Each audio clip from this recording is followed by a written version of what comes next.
This is PlayerProps.ai. This for winners research. We run it up with every betting tool you know in each perk. Travis tested waters, help you swim even the feet first. Now strategies and all you need to help you PlayerProps.ai. This for winners research. We run it up with every betting tool you know in each perk. Travis tested waters, help you swim even the feet first. Now strategies and all you need to help you eat. Hey guys, it's me, Travis with PlayerProps.ai, and this is the one and only March Madness bracket show. This is the only thing that you need to be watching to make sure that you are beating all of your friends and family in any possible bracket pool you're in, with the exception of probably the PlayerProps.ai bracket, because we got a lot of brainiacs in there. But regardless, you can still apply all of this stuff we're going to be going over in this episode to your PlayerProps.ai bracket pool, which I want to stress multiple times. It's a free bracket pool. The link is in the Discord. The link's also going to be posted in the description and the comment section of this YouTube video. It's free to join. It's hosted on ESPN like most bracket pools are. And the first place prize, if you beat everybody else, you get a free year of PlayerProps.ai Premium and your own brand ambassador or PlayerProps.ai brand ambassador hoodie. So it's kind of like a $600 prize package. It doesn't cost you a single penny to get in. There's some people out there that might be thinking, I don't know, a lick or jack squat about college basketball. You probably have a better chance of winning than the people that do. That's the best part about March Madness. That's why the word madness is there, because there's chaos, and that's what we love about this bracket. As you see below me, we have Ben the GOAT joining us here as well. You've been seeing a lot of his videos over the last, 3 or 4 months now. He does the TikTok plays of the day, and also you see his content on YouTube and Instagram Reels and even Facebook Reels. But he is probably the smartest college basketball person I know when it comes to on the betting side of things. So that's why we have him on this show.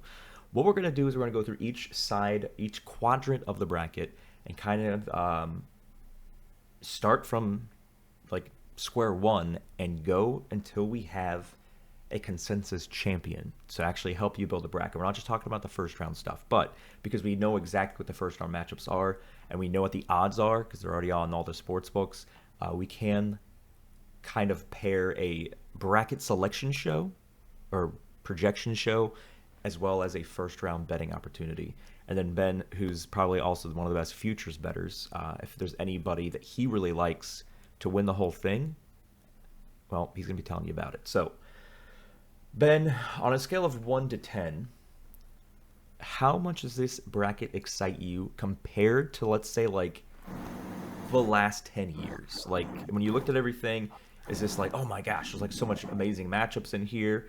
Or is this kind of lackluster on someone's path through the bracket, if that makes any sense?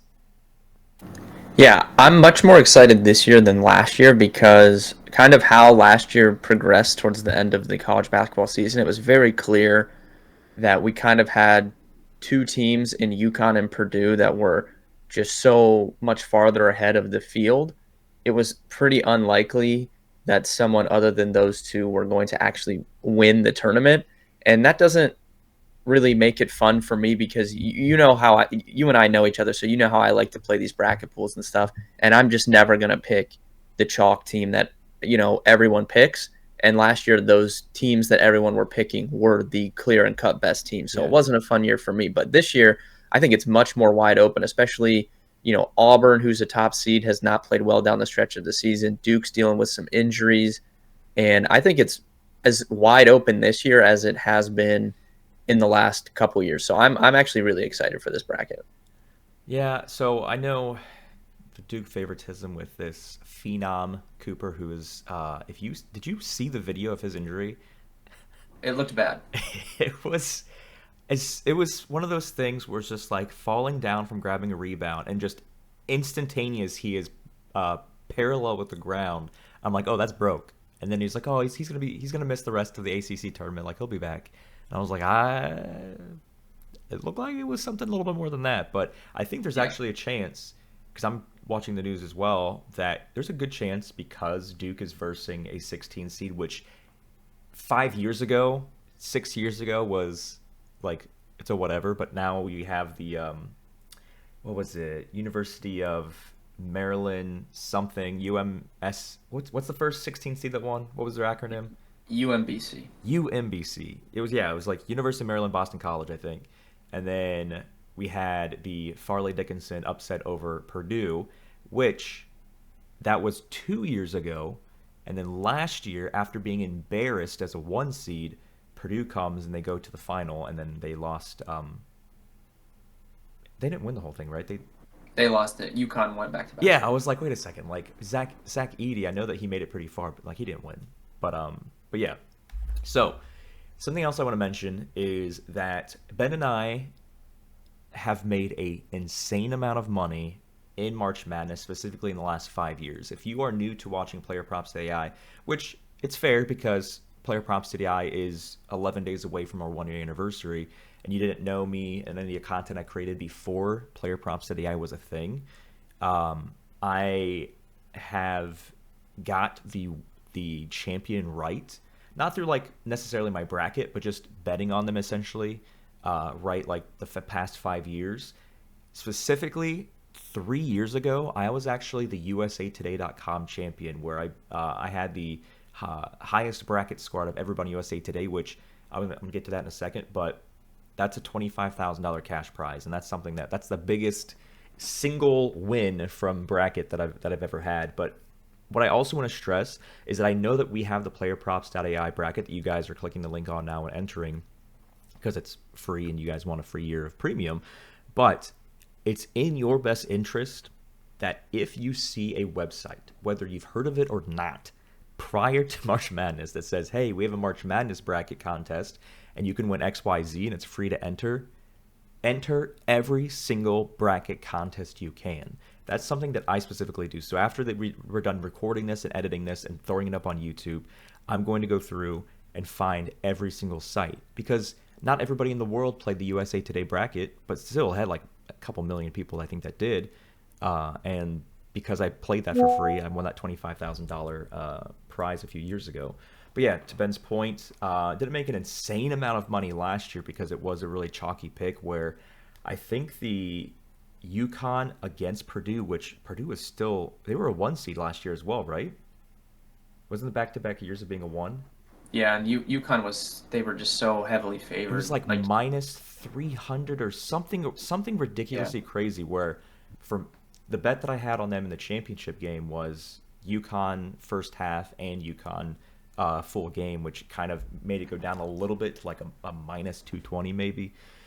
But anyway, enough chit chat, enough jibber jabber. We're gonna get through the bracket, and we're gonna start with the South because it's on the far left, and then we'll go to the East, which is on the top right, and then work our way down to the bottom half. So let me pull up the bracket. So some things you want to pay attention to. We don't just like Christmas treeing, which I don't even know if that makes sense to the kids these days. Christmas treeing is something we said when you had to do tests on Scantrons and you had to fill in little bubbles with a pencil. Like answer 1 is A, and you had to fill in the A bubble. And so people would just essentially have no idea what they're doing on test, and then they would put all these little bubbles in. It was the same thing as putting ornaments on a tree, just Christmas treeing it. So I say that still because I'm very old and very ancient, but I realize that I don't think Scantrons are a thing in school anymore. So for the younger kids, probably have no idea what I'm saying. Ben, do you know what the term Christmas treeing meant before I just explained it? I don't know that term, but I did use Scantrons when I was in school. So It's yes, like I didn't know that term, but I definitely Christmas treed a lot of times. yeah, I definitely did that. Yes. So there's some things we're going to be paying attention to for the first round specifically. We're going to be paying attention. We have the FanDuel odds pulled up, not on the screen, but we have them pulled up. We're going to be looking at them as well. And then we have some other metrics that are very, very important. A free metric that costs you $0 is called KenPom. KenPom ratings, there's no serious person that is actually trying to win money for March Madness in terms of the brackets or maybe even betting that doesn't look at KenPom.com. So it's KenPom.com. You don't even have to log in or anything. It's a free thing. But everybody that has AI models or that does anything projection-wise, they always focus on KenPom. It's very, very important. And there's something else I'm not going to pull up on screen because it's part of a premium subscription that I don't want to just show the world because that's not unfair to the person who's running the site. But somebody who's been like the king or the god of March Madness projections for, I want to say like 10 years now. His name is Nate Silver, and he has a site that's called natesilver.net. And I think it's like you can get for like 19 or $20, I think, for a full month. You can get access to all of his metrics, which I've been using as well for, I want to say, the last 10 years. So I'm not going to pull any of those up on screen, but KenPom is free. The Silver Bulletin College Basketball March Madness predictions from Nate Silver, that is behind a paywall. But again, if you're like playing in a lot of big money brackets, it's in your best interest to spend the $19 or $20 to get access to that. I don't have any like affiliation or partnership with it. I just want to mention it. Those are the two things. Are there anything else, Ben, that you have pulled up that are important to your bracket building? I think you can. I think you can make a pretty educated bracket based off that. I mean, you know me with my background with daily fantasy. I like to use a lot of game theory when filling out my brackets. So I do, again, free tool, just using the public kind of who's picking who in their bracket and looking how often teams are picked, I think is advantageous for you to study that as well. So focusing on the top left of the bracket, the South region, something that was interesting in what Nate put together with his models, I guess you want to call it, is the selection committee that decided who gets what seed and who goes where. They have Auburn as the #1 overall seed, right? That's yes, #1 overall seed. So that yes, they're a 1 seed, but they're the #1 overall seed as well, which typically goes in the top left of the bracket anyway. But Nate Silver stuff, reading through all of his models and his blog and everything, he actually says that based on his stuff, Auburn's the weakest of the top seeds. Something else I want to pay attention to, which we'll get to as we get to that part of the bracket, but before I forget about it, he said the Alabama's the strongest 2 seed, and I think Duke is the strongest 1 seed, based on all of his stuff, and so they're both on the same side, so that's going to be interesting when we get to the left, or that side of the bracket. But let's just go through, first the zero hesitation plays. Do you think that the winner of the play-in game can upset Auburn? Even though you just mentioned earlier that Auburn's kind of a little messy towards the end of the season. Do you think there's any possibility that we see a 16 seed win this year?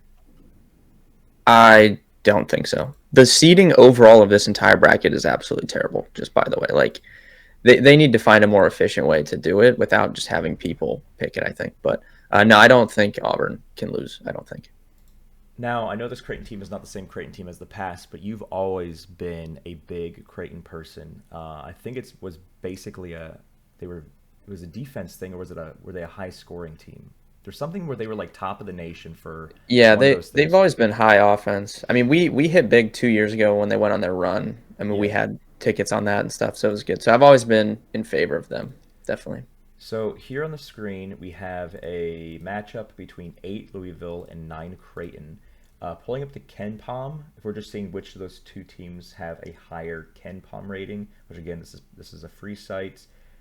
Creighton is number 37 out of all teams, and Louisville is 23. So if you're blindly just following KenPom and nothing else, Louisville is 14 spots higher.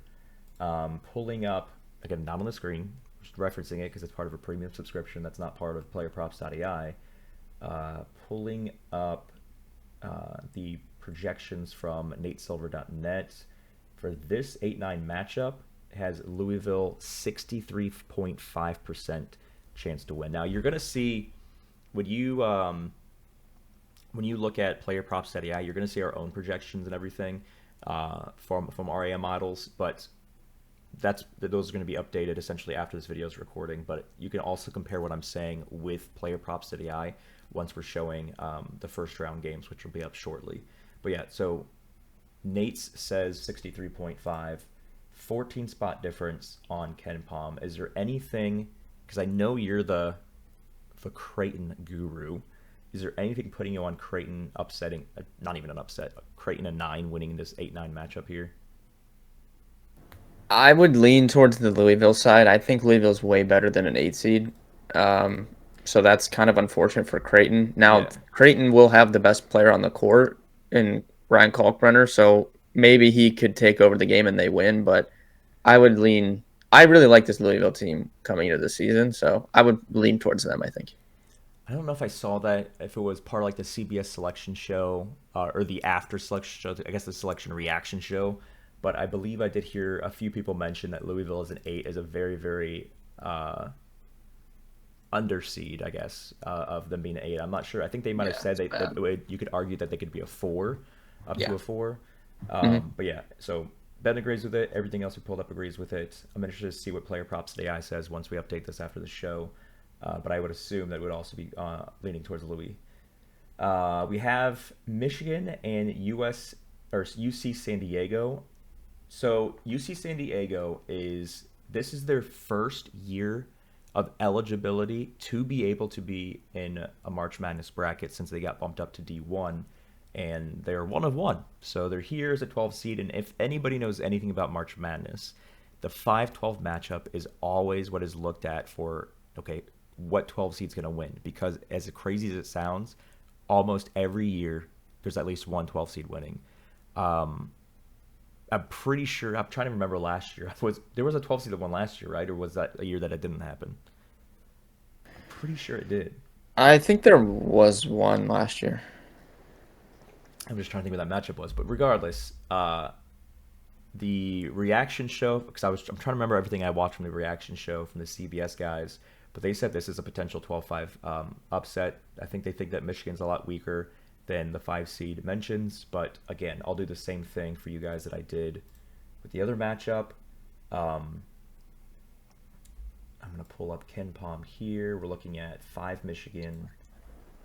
5 Michigan is actually the 25th best team. So at a quick glance, looking at this, there's so many teams that have a lower seed that are above them. I mean, I see a 6, an 8, a 7, a lot of that. But for 5, I think they're the second worst 5. Oregon's actually the worst 5 at 31, which we'll get to when we get to that part. So Michigan's at a 25th best, and UC San Diego is 36th. They're actually the highest 12 seed out of everybody. They're actually higher than Creighton at 9, which we just went over. So they're higher on Ken Palm than Creighton's 9. They're higher than Oklahoma 9, Arkansas State 10, Ohio State, if they win the play-in, they're higher than them. So yeah, they're the highest 12 seed. I don't know much about them personally because I don't pay too much attention season long up until this point to the Big West. I know this is their first season of eligibility that they made it in. Do you have any 2 cents on San Diego of why they're so high on the Ken Palm? They're a very, very good team. Yes. Yeah, I mean, but it's not like I said, the seating is terrible. Like they're not a typical 12, I would say. Like they're just very good. They're deep. They are very good on offense and good on defense too. So it's kind of interesting. The problem is, I think they're going to be very trendy as a pick, and it's usually advantageous, I would say, to avoid the public underdogs this time of year. So I do want to mention that because I think they're going to be a pretty popular, quote unquote Cinderella pick because of how, like you said, I don't think it's very often you see a 12 seed that's that high up on Ken Palm, right? Like they're Yeah. very clearly a good team. They're not super tall though, and Michigan plays 2 7-footers, so that's something to keep in mind. I really wanted to like them coming into the tournament, but if they're going to be like the most popular upset pick, I'll probably just avoid it. That you could get a situation where, like last year, McNeese State was pretty high on Ken Palm. They were a very popular upset pick over Clemson, and Clemson like blew them out. So, you could run into that situation. I have concerns about the height though, because they're not super big, and Michigan plays 2 big men. And Michigan's hitting their stride. They just won the Big Ten tournament, and I don't think many people picked that going into the Big Ten tournament. Yeah, so what Ben was just saying is very, very important if you're looking to like take down a bracket pool of more than 30 or 40 people is if everybody is picking UC San Diego because of the 12-5, there's always a 12 that beats a 5, and they're the most likely one to do that. That's when you probably want to fade them and hope that Michigan, just wins their matchup and kind of makes the people that are betting on this 12 upset to just have a red mark on their bracket. So on FanDuel right now, Michigan as a 5 seed is only a 2.5 favorite. For the Silver Bulletin, it has Michigan at 59.1%, which for a 5-12 matchup, I think that's very, very low. But there's nothing that says UC San Diego is favored. It's just that the seeding, it would make more sense if it was like an 8-9 based on everything I'm looking at. 2.5 point favorite. San Diego has a 40.9% chance based on the Silver Bulletin. And so I feel like it's not saying that everything's saying San Diego's going to win. It's just saying that for a 12 seed, this is going to be a very, very close matchup. But to Ben's point, it probably does make sense to plug in Michigan and hope that everybody is like just blindly trying to force a 12 upset. So I think for our bracket we're building, I guess we're going Michigan, but close matchup nonetheless. So let's fade that upset there. And then Ben also just mentioned about size. 2 7-footers is not something to scoff at. Next matchup we have Texas A&M at 4, Yale at 13. I'm going to quickly give you the Ken Palm difference there real quick. Texas A&M at 4 is the 17th best team on Ken Palm. Yale is pretty low, I believe. Yale's actually lower than UCF, and that's crazy. Oh, so speaking of UCF, you should know by now I'm a UCF alum, and I'm like, that sucks that we don't get any postseason because we're not in the bracket, and we had like a 7-game losing streak in the second half that knocked us out of NIT contention.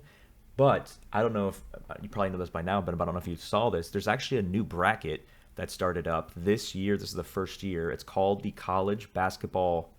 I think it's the College Bracket or College Basketball Crown. It's a Vegas-based conference, or Vegas-based bracket. It's 16 teams, and it's top conferences too, like Big 10, Big 12, and everything. And UCF actually got a nod in that, so we actually do have a postseason. This bracket starts at the end of the month. So we have March Madness kicking off with the play-in games tomorrow. NIT shortly follows that up over the weekend. But this new one called the Crown starts on March 31st. So it's only 16 teams. But Ben, did you actually hear about that before I just mentioned it? Did you know about that by chance? Yeah, I think I mentioned it. I thought it was starting next year though, but that's cool that it's starting this year. I think it'll be good because it's more motivational for the teams, from what I read, to Yeah, want to so participate in it. it's West Virginia was one of the first 4 out, so they barely missed the main bracket. They were offered by the NIT a number 1 seed in the NIT, which since this March Madness bracket became a thing, NIT's always been the glorified second best one. But if you guys actually know this, going back in history, before there was the current main bracket, NIT was the main bracket. So NIT's always been prolific. If you don't get the one, you get the other one. If you don't get the other one, then you're out of luck unless you're in one of the lower conferences, do like the CBI or the CIT and those other ones that existed. But West Virginia was offered a number 1 seed in this NIT, and they said no, and to accept the crown because one, the Big 12 is definitely focusing on making this crown as popular and prolific as possible. But 2, there's real NIL money for the crown winners. And so NIT, to my knowledge, if a team wins the NIT, there's no the players aren't guaranteed a check or anything like that on the NIL side of things. But with the crown, that's how it's being designed. That's kind of where it's going. And so everybody's like, "Oh, screw NIT." Sure, that's cool. They get a banner for that, but our players actually want to do the crown because they're going to get paid if they win. So it's pretty interesting. Anyway, we're off on a tangent here. Yale is 73rd overall. There's a good handful of teams that did not make the main bracket that are above Yale. Yale is, I think let me see here. I'm going down. They're technically the second highest 13 seed on this one, I believe. Or maybe they are the highest, but anyway, they are so far down that if you see a ton of teams that didn't even make it on the bracket above them, you typically don't want to put any money on them to win. According to the Silver Bullets, Texas A&M has a 75.4% chance to win, and the odds, what is the spread right now on FanDuel. Let me find Yale real quick. Where the crap is Yale? Yale is they're actually only 7.5 underdog, which I was expecting more. So that's something I'd probably lean Texas A&M minus 7.5. What are your thoughts on that matchup? Yeah, it's an interesting matchup. I think Yale will be maybe another popular upset pick just because they upset Auburn recently in the tournament. I think that was last year, so people will probably go back to that. A little bit of a different team. So they had Danny Wolf when they did that, who's one of the 7-footers that's now at Michigan. So they lose him, but they're still a good team. They shoot very well from three. They have one of the best three-point shooters in the country, so they're ninth overall in KenPom three-point percentage. They shoot like 39% as a team, so very good three-point shooting team. Texas A&M is way better, but if you don't know about Texas A&M, they're so frustrating to watch. They literally cannot score on offense. They shoot, they're 317th in the country in effective field goal percentage as a team. So they don't even shoot 50% as a team from the floor. It's terrible. But they're number one in offensive rebound percentage. So they will miss shots and just over and over get offensive rebounds, and then eventually they will convert. So that's kind of what they do. I would say Texas A&M should handle Yale, but I mean, if you get in a situation where Yale starts hitting threes, they could win the game 100%. But I mean, I would pick Texas A&M right now. I would lean towards Texas A&M winning for sure. So we have a play-in game at the 11 seed, and then we have Ole Miss, aka Mississippi, as a 6 seed. North Carolina is not only the highest 11 seed at 33 on the KenPom rankings, they're also above a lot of higher seeds like Georgia at 9, UConn 8, Creighton, Oklahoma, and a few 10s as well. So North Carolina, I think, might be lower seeded than they should be, but that's because they're 22 and 13 on the season. But I mean, again, it's North Carolina. They typically always have a lot of great players on their roster. So the difference between Ole Miss and North Carolina, assuming North Carolina wins this, because everything I'm looking at tells me that they're going to win the play-in game. I haven't even seen their line, and I haven't asked Ben about it, but I'm just going to assume before Ben talks that he's on North Carolina. And then on top of that, Ole Miss is 26th on KenPom. North Carolina is 33. That's a 7 difference. I am going to check this bulletin real quick before I say the last thing I was going to say. Silver Bullet has a 66.3% chance of North Carolina winning, and then Ole Miss only has a 54.5% chance of beating whoever wins out of that one. So I'm actually thinking, before I look at the odds or anything, or before we get Ben's 2 cents, I think this is our first lower seed win. I think North Carolina wins the play-in, and they also win against Ole Miss. Okay, Ben, chime in on that. So, actually, pause real quick. So the odds right now for the San Diego State North Carolina play-in is North Carolina minus 3.5, minus 172 money line. Okay, Ben, go. I'm fine with that. I don't like this Ole Miss team very much, and I think it would be hilarious. Like, it would almost feel fitting for North Carolina to win multiple games, like the play-in and another game, just because people made such a huge deal that they shouldn't have got in. And then, people say it's like the worst thing that they got in, and then they're favored in their play-in game. I think they can easily beat Ole Miss. So, yeah, I'm fine with that. It would be fitting for them to go on a run after people made such a big deal about them getting in.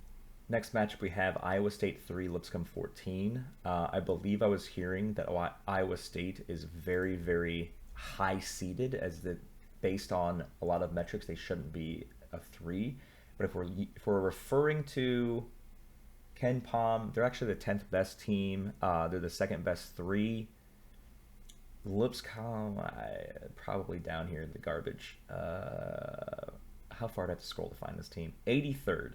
So if we're in the Nate Silver again for this matchup, 88.3% chance for Iowa State to win. So I don't think there's anything putting me on Lipscomb, but if there is for you, I want to know, what is it? No, Iowa State is banged up, but I like Iowa State's team a lot, honestly. I mean, easy as that. We just move on to the next one. I just want to see what their spread is real quick before I hop over. What I like to do is I like to think of, when I look at KenPom and I'm looking at the Nate Silver stuff, I like to have a spread in mind. Like, oh, based on this, the spread should be like minus 5.5. And so if I look and the spread's like minus 7.5, like, oh, this I would actually want to, or minus, not the minus like 3.5 or whatever it may be in the opposite direction. Like, oh, maybe I was something I want to bet on because it should be a lot different based on everything I'm seeing, which is the whole point of PlayerProps.ai is to find the edges. So let me actually pull up. I would say, based on everything I saw, it's probably going to be like a 9.5. Let's see what it actually is. That's just my guess. Lipscomb, where are you? Ooh. Iowa State minus 14.5. So they're a lot more favorite than I thought they're going to be. Minus 1300 money line. Yep. Okay. So I think that's. I actually think they're probably going to win by double digits, so it's not too crazy. What do you think about the 14.5 line? Yeah, I like Iowa State. I like Iowa State a lot. I think they're really good. But do you think they cover 14.5? Yeah, I think they could. They're banged up, but they're only gonna be missing one guy. I think the other guy will be back. So.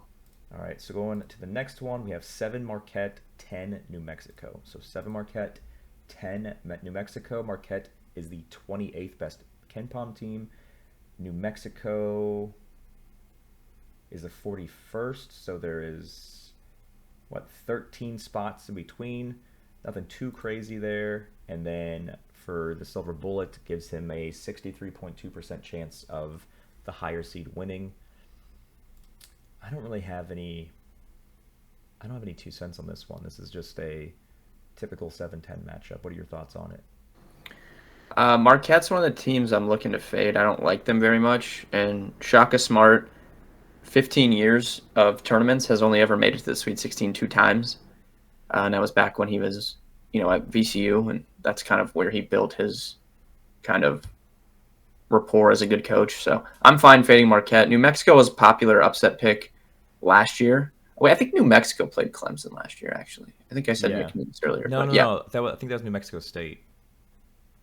I can't remember, but regardless, New Mexico was a popular pick last year for a run. Yeah. Their coach, because of the coach and stuff, I'd be fine taking them over Marquette. I won't take Marquette far, though. I don't like their team, to be honest with you. So on FanDuel, New Mexico is a plus 3.5 underdog. So, I mean, when you get something that's like feels about right, 4.5, 3.5, like in March Madness, that's essentially a toss-up, I think. But we'll go ahead and do New Mexico here. Then we have Michigan State and Bryant. Michigan State lost the conference final. Bryant won theirs, which is why they're the only reason they're in this bracket. I was gonna say that this is something that we don't even need to talk about. We can just move Michigan State forward because Izzo has enough pedigree in the postseason that I don't think that he's. Actually, I'm curious. How many times has Michigan State been upset as like a top 3 seed? Because I know like Duke has had a lot of first round, like Mercer and all of them, but has Michigan State actually been bounced as a top 3 seed? Not really. It happened to them one time, notably. I remember when I think Middle Tennessee State beat them a few years ago. But Izzo, his thing is he wins actually as a lower seed. Tom Izzo has the most wins in history as a lower seed in the tournament. So that's kind of his thing. Michigan State 2 seed. They're the 3rd lowest 2 seed on the KenPom, but that doesn't mean much because they're all kind of grouped together. But they're 8 overall, and I don't even know how far down I have to go to find. Holy moly. 149 Bryant. So, yeah, like, I don't see a scenario where Bryant pulls up the upset. They have a 6.6% chance, according to Nate's stuff. So we'll just go ahead and click them. And I think instead of going to, like, all the first round stuff, let's just keep focusing on the South until we get to our Final Four team. So you mentioned earlier that you're not a huge Auburn fan for this season anyway. I also mentioned that everything that I was watching and listening to and reading was saying that they are the weakest out of the top seeds. And we also were saying at the same time that Louisville is underranked. So are we calling a 8-1 upset in the second round here? If you want to, we can. I I would feel pretty confident that I won't take Auburn to the Final Four. So I guess it just kind of comes down to who you're going to take over them. I mean, I do think Louisville's good. It's kind of your call, though. If you want to, you can.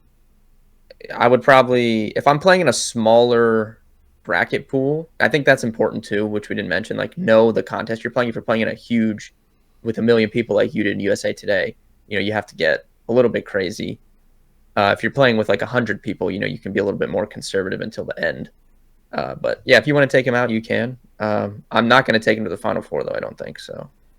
So I'm looking at more of the Ken Palm stuff. They're actually the second best points scored per 100 possessions, one being Florida, and their defense is in the top 12. Oh, that's something that I didn't mention. That I was talking to Ben before he started hitting the record here. So, an interesting little tidbit is in the past, I don't even know how many, maybe since all of these offensive and defensive ratings have essentially become recorded, I want to say maybe like the last 15, 20 years, that 96%, so 96% of teams that won the national championship from March Madness, 96, which is crazy, on Ken Palm, which is what we're talking about on the screen, 96% of teams had both of these, a top 21 offense and a top 31 defense. 96%. So if we are essentially blindly tailing this 96% metric, here, before we get to the rest of the bracket, here are the teams, the 9 teams that hit that filter. So we have Auburn, which now that I'm reminding myself that this exists, I don't know if I want to pick them as an getting upset here. So Auburn, Florida, Houston, Duke, which are all the top seeds, Texas Tech, Iowa State, Clemson, Arizona, and Maryland. So if this national champion is going to be part of the 96th percentile of the top 21 offense, top 31 defense, it's going to be one of those.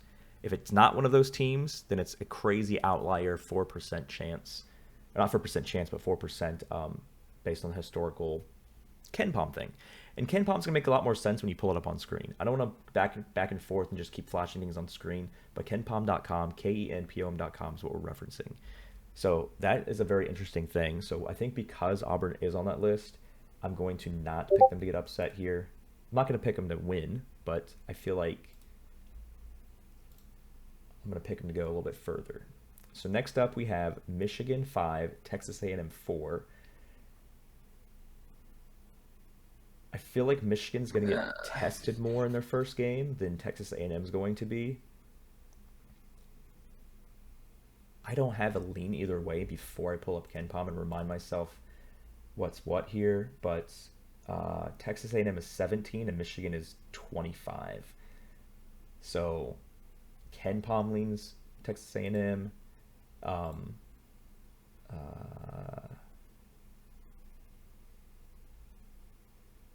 Looks like there's a 9% advantage on Nate stuff for that as well. So I don't know. It's tough. That would be such an interesting matchup when you think about the size of Michigan and how Texas A&M kind of goes about things, getting offensive rebounds. Although Michigan's not great at preventing offensive rebounds, even though they're tall. So I don't know. I mean, I think top to bottom, Texas A&M's the better team. Yeah, so It's close though. That's probably what I would lean, I guess. For bracket strategy here, if you're going Michigan to not get upset, and they do get upset, you see San Diego pulls off the win, you don't want to have Michigan going too far in your bracket anyway. And that's the one we were talking about, where that's like a legit, like, they're only at, a 2.5 favorite. So this kind of cuts the bleeding off of getting that first round wrong, having Texas A&M advance. All right. I know there's kind of like a lot of talking in the beginning of this, but we're going to try to go through this a little bit quicker just because there's a lot of things you guys need to know. But now that you get the gist of it, of what we're looking at and how we're deciding, we're going to kind of start shooting from the hip. So we have UNC from the playing game upsetting Ole Miss. Then we have Iowa State. Iowa State is one of the 9 teams on this 96% Natty Champ filter. do you see a scenario where a very lackluster UNC team that barely makes it in also upsets Iowa State, or do you have them going forward? I would take Iowa State, but North Carolina could win. Like I said, Iowa State's missing one of their key players, so that affects things. But I think they're really good, so I'd probably lean them. Apparently, I accidentally clicked Bryant and for the Michigan State one, and I was like, oh, we have a 10-15 matchup here. And I was like, I clicked something wrong. So we have 10 New Mexico, 2 Michigan State. I'm going to see real quick what the difference is between those two on Ken Palm. Michigan State's pretty high. It's 8, and then New Mexico was pretty 41. So yeah, I don't see too much on my end from the metrics and stuff I'm paying attention to that New Mexico pulls off an upset here, or 2 upsets essentially back to back. Do you have anything on New Mexico, or do you think Michigan State advances here? I'll take Michigan State. I really like Michigan State. I have a couple futures on them to make the Final Four from back in like November. So it seems like some people are lower on them. I don't know why. I like them a lot. So now we have a 3 Iowa State and 2 Michigan State. And so right now that we have the top 4 seeds in this bracket, but if you remember, if we're going to be a slight lean to one of those 9 teams that fit that 96% Natty Champ filter, Michigan State's not on that list, and Iowa State is. So they are also really close on Ken Palm and everything else. I personally would lean Iowa State here just based on all the things we've already pulled up between these 2 teams. I feel like Michigan State is always getting a higher seed because of Izzo, because of their how often they're in March Madness and how far Izzo gets. But I think Iowa State would win this one. Do you want to talk me off that, Ben? Are you on that as well? I have no. I like both these teams. I have no problem with either of them. And then also on the same subject of moving forward, the 96% Natty Champs. Do we have Texas A&M or the Auburn team, who we already talked about a few times, that we're not hugely fond of, but they are very, very high scoring, the second highest efficient offense? Do we have Texas A&M upsetting them, or do we have Auburn moving forward? Remember, Auburn is one of those 96 percentile teams. Now this would get interesting if we did get Auburn versus Texas A&M, because Texas A&M just beat Auburn by like 9 points, I think, right at the close of the season. And Auburn is a very, very good team. The one weakness on their team is they give up a lot of offensive rebounds. They're 213th in the country in allowing offensive rebounds, so Wow. they're not good. And what did we say that Texas A&M does? They're number 1 in the country in offensive rebounds. So that's how they were able to beat Auburn, is getting offensive rebounds, and that's what Auburn struggles against. So that would be a very interesting matchup should we get it, especially because Texas A&M literally on March 4th just beat them by 9 points. Yep. So I'll go with that. Texas A&M, Iowa State in the Elite 8. Iowa State or Texas A&M for the Final Four? I don't know. That's tough. I'd probably go Iowa State, personally. So I have a soft spot in my heart and my soul for Iowa State, and I will tell you why, and it's the dumbest thing you've ever heard in your life. So before they banned NCAA college basketball games that came out every year, I think the last one had Blake Griffin on the cover. That's how long it's been. They brought back college football. I'm waiting to bring college basketball. What I like to do for my challenge is I pick the worst possible teams to play with. In that year, Iowa State, out of the Power 6 conferences that existed, they were the bottom of the barrel, worst possible power team. And I took them and won multiple championships with them, just grinding through the recruiting and everything. So it's funny now that they're like a top team. I was like, I helped them get there. I played with them on this video game 30 years ago and helped them get to this point. So again, I told you it was going to be a stupid story, but that's my soft spot for Iowa State. All right, so let's move on now to the other side. Duke is the highest graded team on everything. I do not see them getting upset here, even if Cooper Flagg does not play the first game, which I'm actually going to say that he's not going to, because they want to make sure that they're ready for their next matchup. Do you agree with that? Yeah, he might not play the first 2 games, and I don't think it'll matter. I think they'll just Because they're pretty move deep, on. right? They have a pretty good bench too. Yeah, they're top to bottom. They have the best team roster wise. All right, we have 8 Mississippi State, 9 Baylor. Mississippi State is 32 on KenPom, and Baylor's 29. So Baylor's actually higher on KenPom. And where is that side? Nope, no. There we go. And Baylor on Nate's is 52.8. So everything is pointing that Baylor is going to squeak through this one, which I'm assuming they're also going to be favored on FanDuel. But I'm going to triple check on that. No. Baylor, as of this second, is plus 105. That's probably a good opportunity to get plus money. Yeah, it's an interesting spot because I don't know if you obviously you don't follow it as much. So Baylor was thought to be very, very good coming into the season. They got a lot of transfers and stuff in, and it hasn't really worked out. And then their big man got hurt, so they just have one. They have Norchad Omier who plays. He's not really a big man. He's more of like a power forward. Like he can play big, but it's their only size. Like they're very, very small right now. I lean Baylor over Mississippi State. Are you yay or nay on that? Yeah, I'm fine with that. Mississippi State's not an overly tall team or anything, so and Baylor has someone that can take over the game. VJ Edgecombe, he's going to be a top like 5 NBA pick, so I'm fine with that. Next up, we got Oregon and Liberty, a 5-12. KenPom, I think. What was I talking about Oregon? Was I saying that they're a low 5 or a high 5? They are a low 5. They're not good.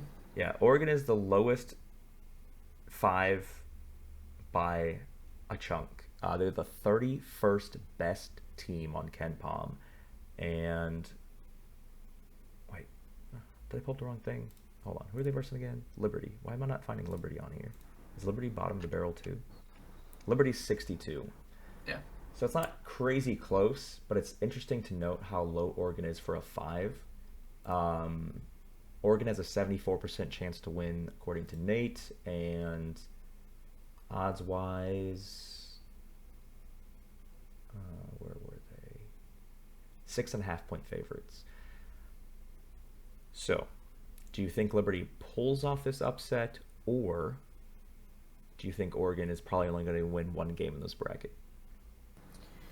Yeah, I mean, early right now, I could see myself betting Liberty like against the spread in this game. I don't know, it doesn't really matter because they're gonna have to play like, Arizona or whoever, and then potentially Duke. So I don't think whoever comes out of this is gonna get past the Sweet 16. But Liberty's a fun team. They're really volatile, but they can score. I mean, they have some quality wins. They beat Kansas State's not a tournament team, but that's a big team they beat earlier in the season. McNeese is a team in the tournament that they beat earlier in the season. Like, I don't know. I could see Oregon losing. In the first round, or just like this? Yeah, I mean, I would probably not take Oregon past Arizona anyways. Yeah. So, So Arizona is the 14th best team, KenPom, and if you remember, they are also part of that small list of 9 teams that are part of that 96% Natty Champ filter. And then we have Akron, who are 99th. 66 best offense, 183rd best defense. So, in other words, they give up a lot of points on defense. 183rd worst. Yeesh. yeah. And then Arizona, what's their offense again? 12th best offense. So I feel like Arizona is going to blow them out based on just those. Yeah, it's an interesting stylistic matchup. Akron, if you don't know about them, they play very, very fast. They're like top 20 in the country in tempo. And Arizona is not that high. They're in like the 50s, but they can get out and run. I don't think it's a good match. Like Akron, I feel like would have needed to play someone that plays super slow, like a Texas Tech or something, and then maybe they can speed them up and do that. Arizona would probably have no problems running with Akron. I think Arizona will probably win by like 20. Before we get to the second part of this quadrant, if we have Baylor advancing, we have a Duke-Baylor matchup. Even if Cooper Flag does not play against Baylor, do you still have Duke going forward? Yeah, Duke would. I don't think it's even close. All right, and then we have 5 Oregon and 4 Arizona. And we were just talking before that you think that Liberty has a chance of upsetting, so you think that there's no chance that they go past Arizona, which again, if we're focusing on this 96% of the time this XYZ happens, Arizona is on that list. And so that puts us with 2 teams in the Elite 8 that are both on this 96 percentile list that I keep referencing. All right, BYU and VCU. When this first came out, before I looked at anything whatsoever, when I first came out, I go, you know what? VCU is probably going to be the double-digit team that's going to win their first round, which I know we already have UNC, technically New Mexico on there as well. But I don't know a lot about VCU for this season until I look more into it, which is what we're doing right now. But I know enough about BYU because they're in the conference of my team, and so I've seen them play. And I think that, I don't know, a lot of people like them and put them in as 6th seed, but I don't think they're 24th best. They're they're the third highest, or you can say the second worst 6th seed. They're 24th on that. And then VCU is almost right below them. VCU is the highest 11 seed at 30. So Ken Palm is saying this is going to be a lot closer than it should be. And VCU actually has a 40.1% chance of winning. So nothing is saying that they're favored to win, but I think this is close enough where I think, because I don't like BYU, I feel like they are very messy this season. I'm personally leaning VCU upsetting the first round. What are your two cents? Yeah, I think VCU could go to the Sweet 16. I think they're really good, and they have someone that can take over game. Max Scholger. Evan Miyakawa, if you guys don't know, or evanmia.com, he has like a player ranking system, and it ranks out based on different metrics. But Max Scholga from VCU is the 13th best player in the country, according to evanmia.com. So they have someone that can take over a game. And yeah, I don't like BYU that much anyways. I mean, they can shoot themselves out of games quite often. So I'm completely fine taking that upset. I think VCU could go on a run. If they were in any other region, they might be like a Final Four candidate, to be honest. Nice. Yeah, and BYU is only a 2.5-point favorite on FanDuel as the second. So we'll have VCU going forward. Wisconsin and Montana. Let me see. Wisconsin is not on the 96 percentile list. What was I looking for? Where are they at here? Where the heck is Wisconsin? On KenPom. Oh, they're 13th. They are the second worst 3 seed. They're 13th overall. Montana is very, very low. Scrolling. Montana is definitely the worst 14 seed. Montana's lower than all the 15 seeds. Montana is 14 and lower on KenPom than all 4 15 seeds. I do not see there being any interest in me advancing them forward in some crazy upset here. No, I would just take Wisconsin. Yeah. St. Mary's, Vanderbilt. St. Mary's did win the conference tourney over the Zags, right? Or Gonzaga didn't win that one. No, Gonzaga did win the St. Mary's beat them twice in the regular season. So they're 2-1 over the season. Yeah. And then Vandy, which I'm surprised. Like, SEC destroyed the previous record for. I think it was the previous record was 11 teams from the same conference in the March Madness bracket, and SEC has 14, so they crushed that record. Pulling up KenPom real quick here. St. Mary's 7, Vanderbilt 10. 7 St. Mary's is 22nd best. They're the second. They're right there in the middle, second best 7 seed. Where's the Vandy is the second worst 10 seed, 49th overall. Vanderbilt's actually lower than a few teams that didn't get in. 4 teams that didn't get in. And then Nate says St. Mary's has a 68.6% chance. What are your thoughts on that one?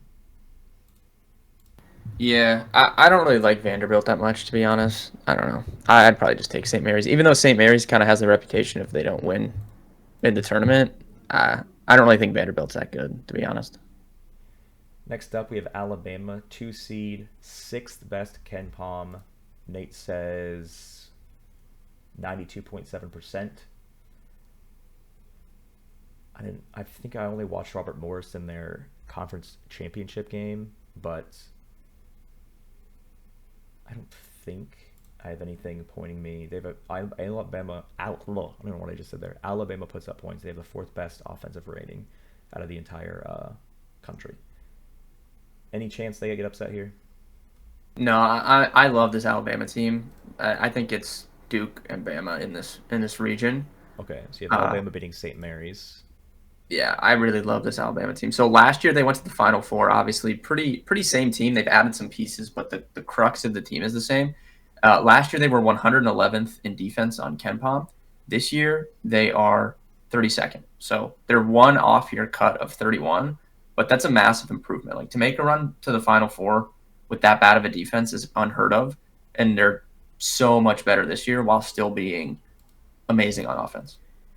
Do you have Wisconsin or VCU here?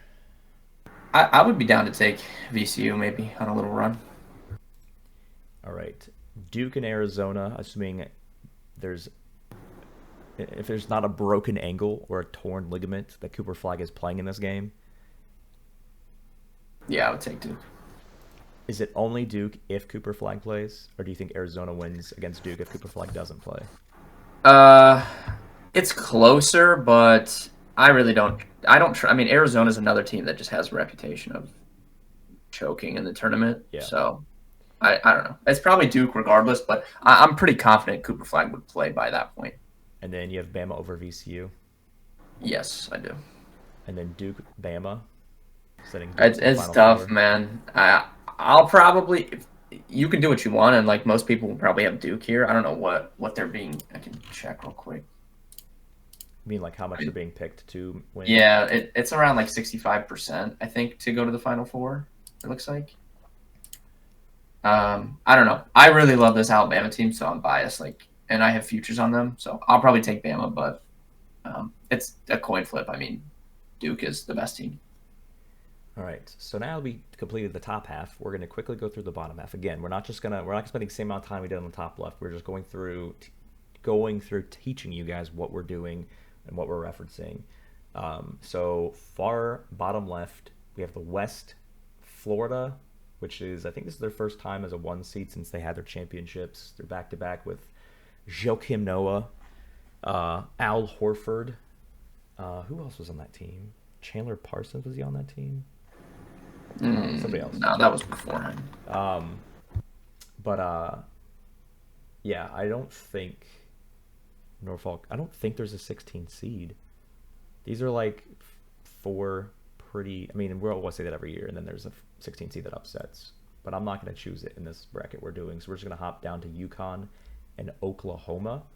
I love seeing these 8-9s because every time I pull up KenPom, the 9 is always higher. But let me see what this one is here. UConn 8, 35th best.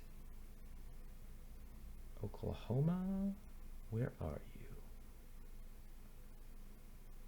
Oh, Oklahoma's just like three below them at 38. So they're very neck and neck.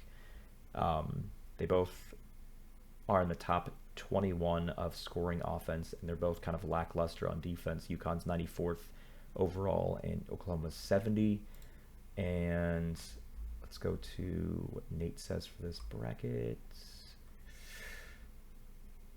Oh, he actually gives UConn a 68.6% chance, which is pretty high for 8-9 matchup. What are the odds on this one? 8-9. I feel like it's closer odds than it. Oh, UConn's a 4.5 point favorite. Nothing too crazy. Do you think Oklahoma has a chance at upsetting, or do you think the back-to-back reigning champs are not going to bow out in the first round? I do think Oklahoma can win. I don't like this UConn team very much. I think they're going to get by on this kind of reputation, right? Because they went back to back. But I don't like this team very much. And Oklahoma played really well down the stretch of the season. They won their last last two regular season games with some pretty big wins, like over Missouri and Texas, and then they lost by just 1 point to Kentucky in their second SEC tournament game. So they've played pretty well down the stretch, and I really don't like this UConn team very much. So are you leaning Oklahoma then for this first I matchup? would I'll probably take Oklahoma because I think there's a probably a pretty good chance that UConn is like massively picked just because it's UConn, but it's probably closer to, like a 50-50 game. Ben is picking against the back-to-back two-time I am, yes. champions. I don't hate it. Like, what were the odds from like Silver? Like, what did he have the game at? He had UConn 68%. Okay, and then the pick percentage is UConn. Okay, it's right around that. They're getting picked like 68%. So not like a clear differential, but Do you have them upsetting Florida? Either of those two teams? no, I don't think so. All right, so we're going to click Florida over. 5 Memphis, 12 Colorado State. I think this is the only 12-5 where Colorado State came out favored. This is how bad the seeding was. You have a 12 that's 3.5-point favorites over a 5. Like, this is what I'm talking about. Yeah, 2.5 right now on FanDuel. But Memphis, if you guys weren't paying attention, Memphis is coached by Penny Hardaway, the Orlando Magic GOAT. Went back there, coached them, and he's done pretty good. I mean, they're in the bracket here as a decent seed, but do you think that there's an argument that Memphis, as the higher seed and as the betting underdog, can win here? No, their point guard got hurt in their conference tournament. I don't know if he's going to play here, but this is the type of edges that we can exploit because seeing that Colorado State is favored by 3.5 points here, what would you assume the public is picking this game at? Well, based on the notion that the public always searches for the 12-5 upset, I would say that like Colorado State's relatively heavy on the picks, but I do want to mention real quick. So this doesn't factor in the injury on the Ken Palm. Mm-hmm. I will tell you the 2 seeds that are bordering Memphis on Ken Palm: 10 Vanderbilt and 10 Utah State. Memphis is a 5 seed. Yes. And is bordered by, actually, right above it is Boise State that didn't even make it in. There's actually 5 teams higher than them didn't even make it in. So this is probably the lowest I've ever seen a 5 seed on Ken Palm rankings. 51st best. It's crazy. Yes. And they're 3.5-point underdogs in their first game, yet the public has, again, this can change because it's Monday, right? Yeah. People will be filling brackets out. But currently, Memphis is getting picked to win this game almost 70% of the time. And they're 3.5-point underdogs. And then, so Silver has 51.3 on Colorado State. yeah, so that's like a big edge. Like it's not going to make a huge difference probably because it's 1 point in the first round, but that's the type of stuff that can separate you at the end if it comes down close to it. Ben and I talked before we hit recording, so I think Ben knows where my brain's going on this side of the bracket, but I'll keep that little secret till you guys get to that point. Maryland and Grand Canyon. Funny thing about Grand Canyon, I know I like throwing little stories here that don't mean anything, and it probably sounds really dumb, but I did not know. Like the University of Phoenix, which is like the #1 like online only school, and there's like the South New Hampshire State, and there's all these like ones you always see these commercials for. I thought Grand Canyon was an online only school, and then and then I was like, oh hey, they're actually playing in a tournament. Oh hey, they won their conference tournament. But this is like a few years ago. Like, I know they're a team now, but I did not know there was an actual university, like a physical university. Maryland 81.4 on Nate. Maryland is pretty high. They're 12th. Maryland's the highest 4 seed on Ken Palm, 12th best. And if we're looking at odds, where did I have their odds at? On FanDuel as of this second. So much scrolling because there's so many gosh dang games. I feel like I skipped them. I can't find Maryland on FanDuel. Do they not have the game listed right now? Yeah. Oh, there we go. They have a yellow jersey. 10.5-point favorites. Everything in my bones is saying Maryland's going to win this game. Yeah, I have no problem with that. Grand Canyon, they were a popular pick last year, and they did win a game as a lower seed, coached by like Bryce Drew and stuff. So people like to root for them, but I like Maryland, to be honest. I told you I have a Final Four ticket on Maryland from like a month ago. So Next up, Missouri Drake. Missouri's the highest ranked 6th seed. They are actually higher than 3 Kentucky, 4 Texas A&M, 5 Clemson, and 4 Purdue. Missouri 15th best, and their opponents. Where the crap is Drake? I thought they were higher. Drake is 58. So Drake is one of the very few teams that have 30 wins going into March Madness. They're 30-3. UC San Diego's 30-4. St. John's 30-4, and then the top 3 ranked teams, Duke, Florida, Houston, all have 30 wins. So I think people that don't pay attention to anything except for who's got the best record, which, believe it or not, there are people who fill out their brackets based on the record, and not even paying attention to conference or anything else. I feel like people are going to be picking Drake because 11-6 isn't a crazy difference, and they're looking for an upset. But I don't know. Are you pro Drake on this or what? no, I'm not. So Drake is going to be probably like the most popular, like, I guess, upset pick, if you want to call it that. Missouri's only getting picked 58% of the time at brackets, and Drake is just they're a very popular Cinderella team because they've been in the tournament in recent times. They're from the MVC, who has had teams like Murray State when they had John Morant made a run. So I think Drake's going to be pretty popular upset, and I would be fine, fading, like I said, the popular upsets. All right, so the last 3 games here, I'm going to go strictly on narrative. First, Texas Tech is one of our 9 teams in the 96th percentile, so we're going to advance them just based on that as a 3 seed. This next one, I know Ben is anti-Kansas because their big man, he's told me all season long, is extremely overrated, but not even factoring that in, St. John's is a 2 seed coached by none other than good old Rick Pitino, who has been here before. I do not see Rick Pitino losing to Omaha, but if Arkansas, does anybody out there know that you're watching this before we tell you? Anybody know who Arkansas is coached by? Good old John Calipari. Can you imagine if you saw 10 Arkansas versus 2 St. John's, you'd be like, eh. But then you think, oh, they're coached by the 2 most winningest coaches in March Madness history. Not the top 2, but 2 of the most prolific ones. This would be probably one of the best matchups to watch in this second round. Do you hate the advancing Arkansas and St. John's based on wanting to see that matchup of the coaches? Oh, I would love it, and I would love Rick Pitino to shove Calipari in a locker. I think it would be awesome. So we have St. John's over Arkansas there. I'm going to advance Texas Tech. I know Missouri is the highest 6 seed. Actually, let me look at Texas Tech one more time on Ken Palm. Texas Tech is. I really like Texas. I have so it's unfortunate for me, but I have futures Final Four and to win on Texas Tech. So I really like them.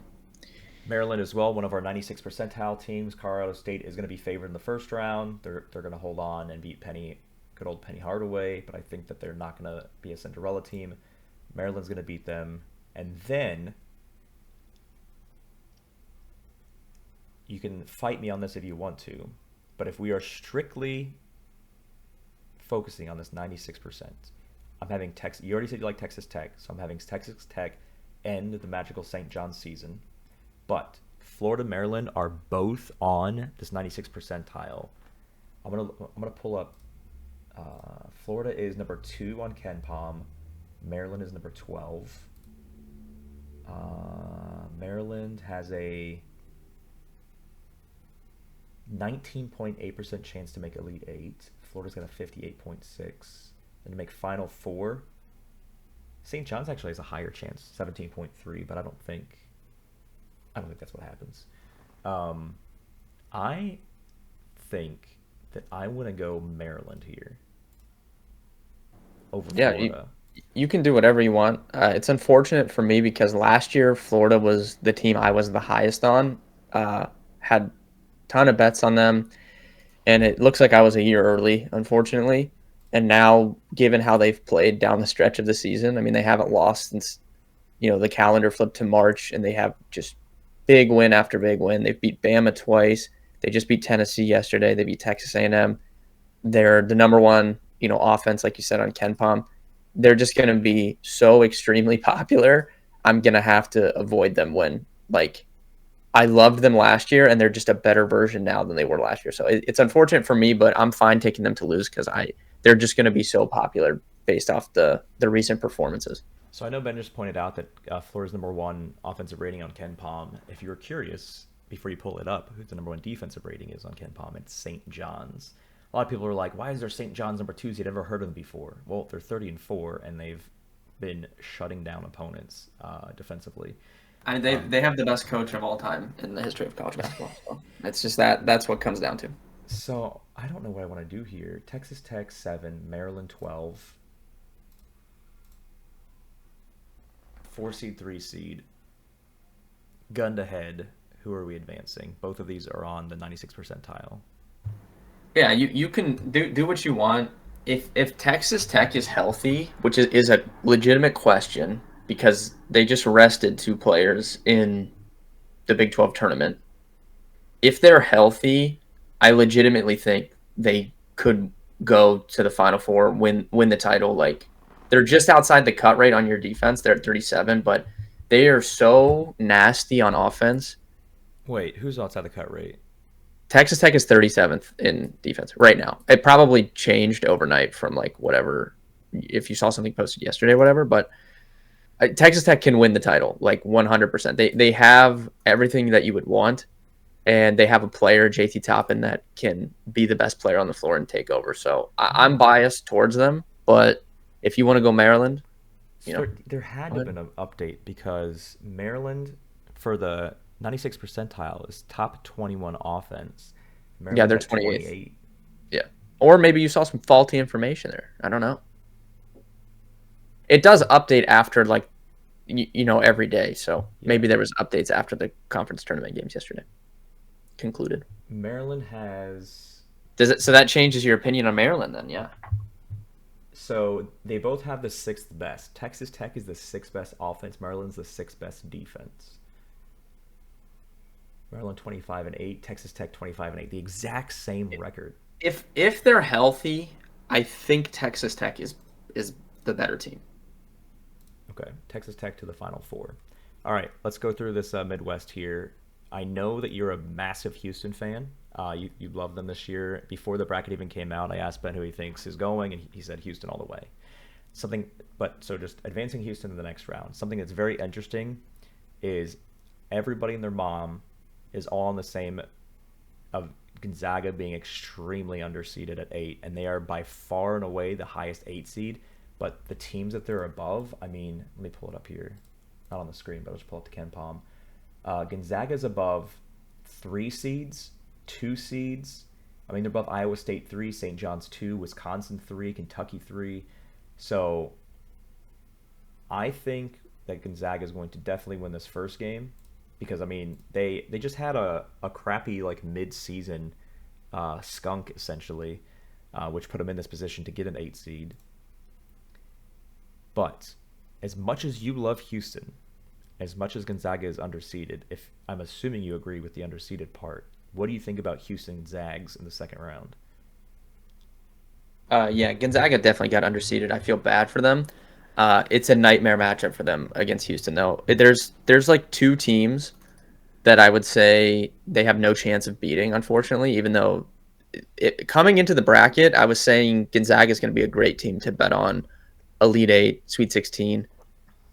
I don't think they have any chance of beating Houston. It's just Gonzaga has perennially struggled with really physical teams. Like we saw it when they had their best team of the last 10 years. They went to the championship game against Baylor, who was a very physical defensive team, and they just completely bodied them.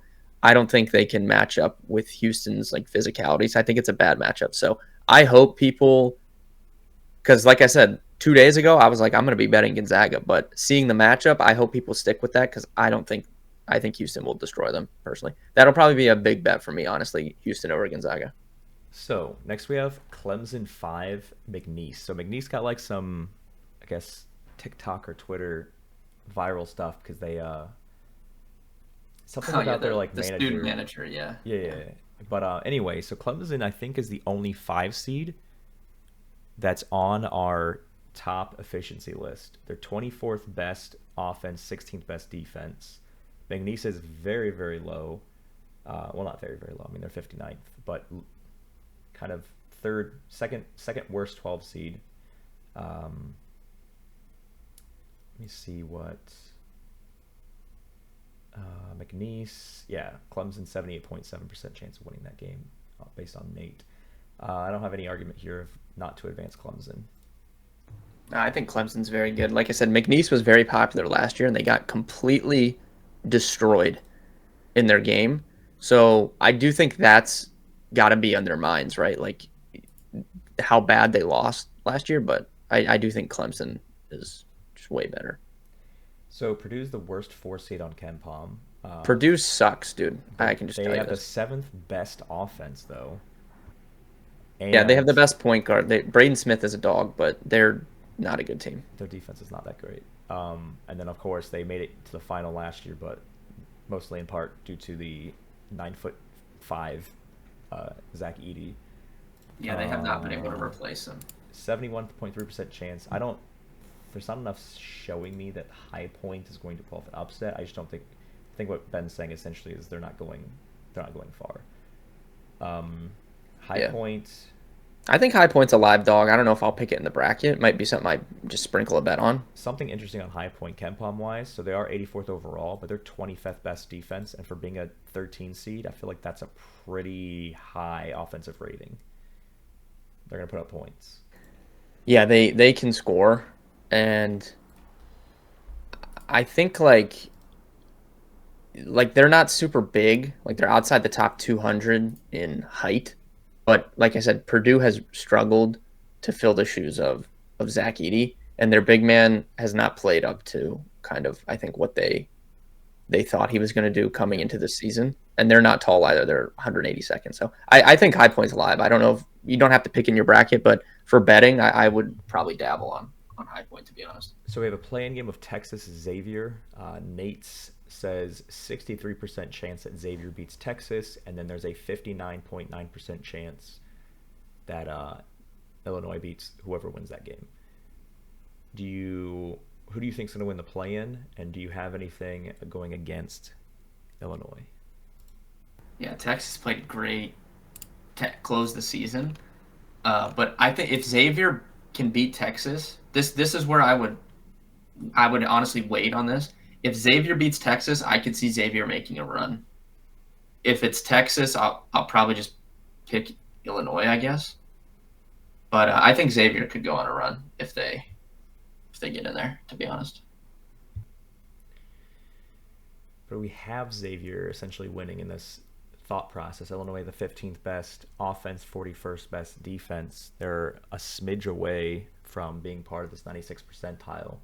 I'm just going to pick Illinois for now. Xavier should have beat Marquette in the Big East tournament. They lost by 2 points. They blew that lead. But they're the type of team I like to bet on for upsets. They're very good three-point shooting teams that get hot. Very good at free throws, in a close game.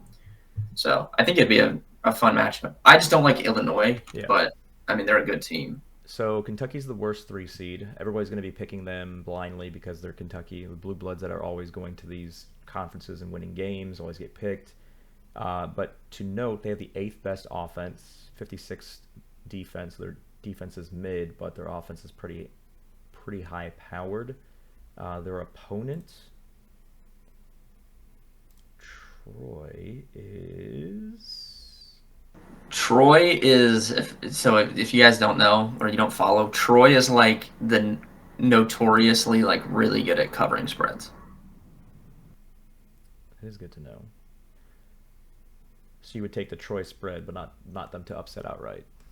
I think I would honestly. Like they've been fun to bet on, all season. But I hate Kentucky's the number one team I hate betting on or I'm betting against because they're a really good 3-point shooting team and they have these games where they just don't miss.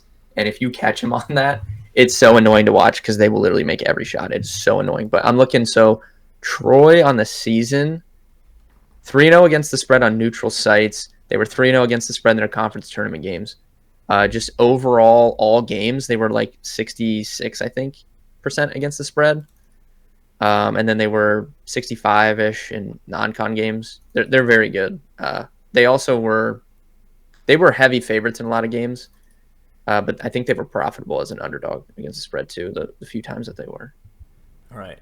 So we have Houston over Zags. I'm going Clemson over Purdue because we both aren't a huge fan of Purdue. But if we have Illinois, Kentucky, and you don't like either of them, I'd lean Kentucky. Just if they can get hot, they don't miss. It's crazy. Like they're the only team I think that beat Tennessee, like when Tennessee was on their home floor, and it wasn't even because Kentucky literally could not miss. Like they have like really really good 3-point shooters. So if they get hot, it's tough to beat them. assuming you're going Houston over Clemson. Yeah, I think Houston has the easiest path to get to the Final Four. Honestly, I'm not a big fan of Tennessee, but some people in the comments might argue with me on So that. the last two first rounders we have is UCLA, Utah State. UCLA is 26th, and Utah State is 52. I think Utah State's the worst 10 seed, yeah. And then Utah State, UCLA 63.5% chance, according to Nate. Thoughts? I feel like UCLA is always. So UCLA has this season.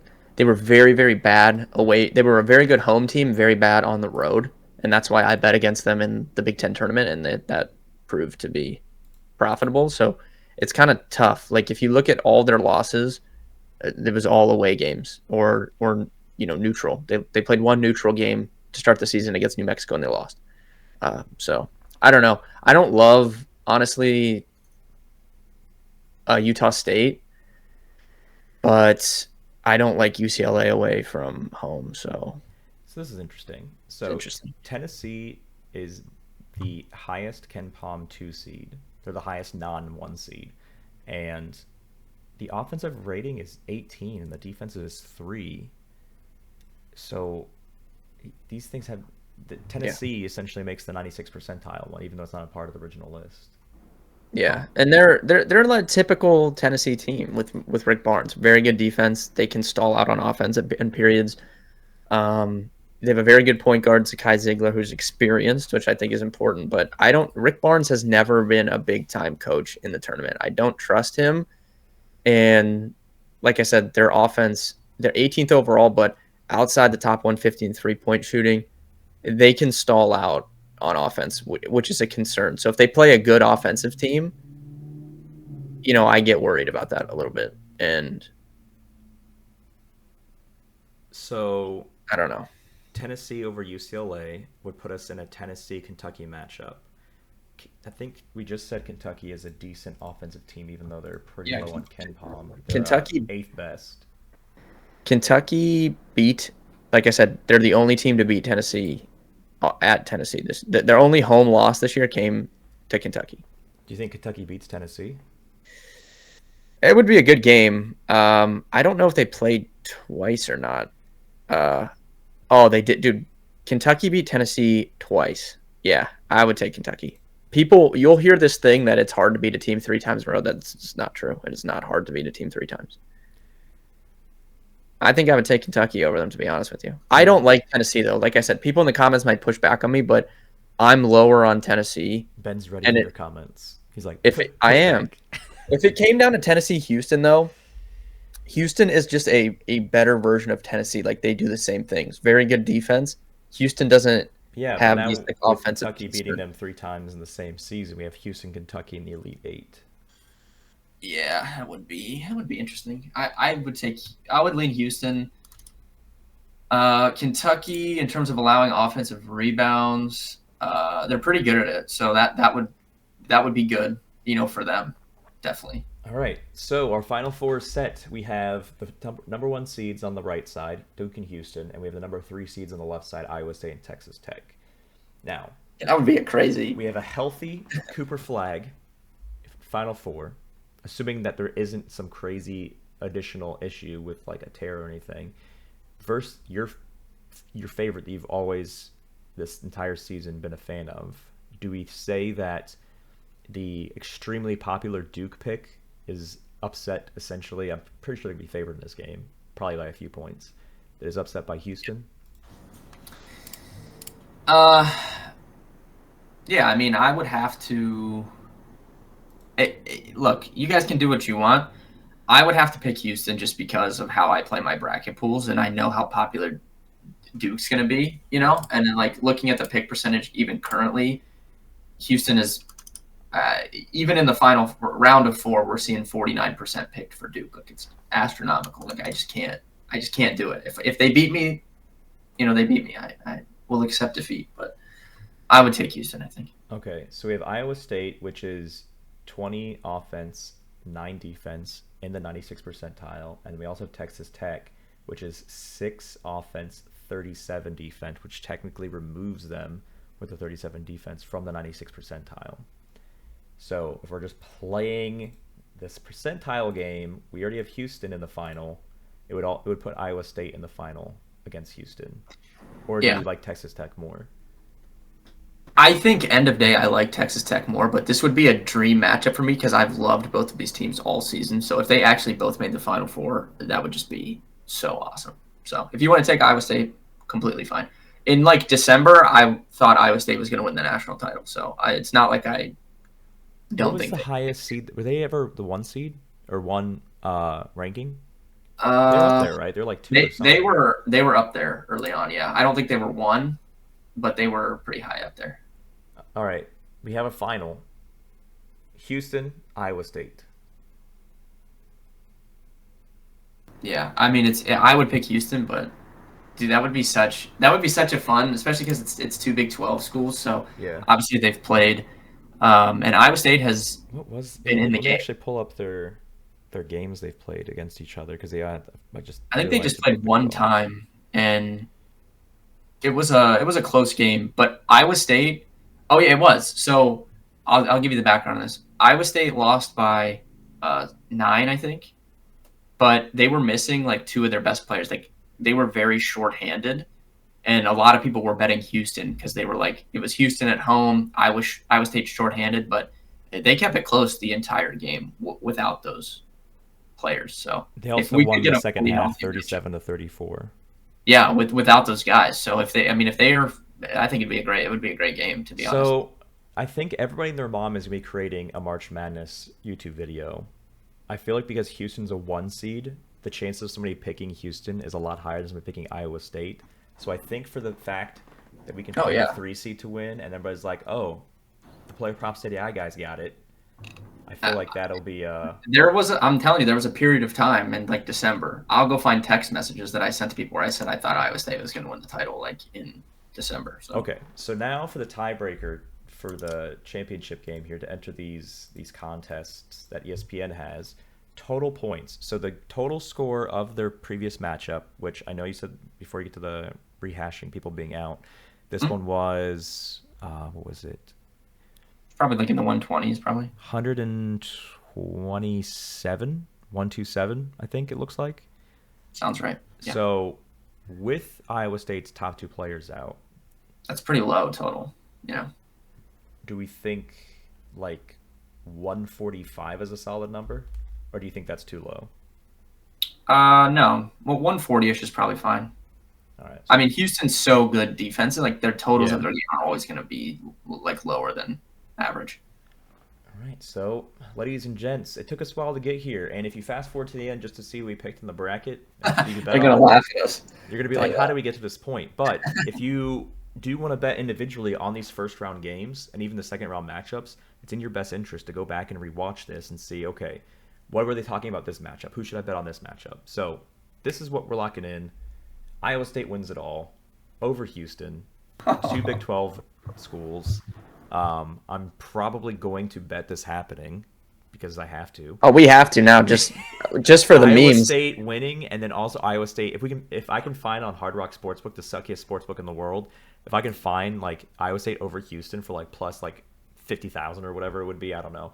I would take that as well. But yeah, we're almost FanDuel has the exact. Let me see what the odds are real quick. Iowa State to beat an hour and 30 minutes. This is the longest show we've done in a while, but we have to go through every single matchup because you're watching this for your betting picks and you're also watching this for your brackets. 150 to 1 odds Do on that. it.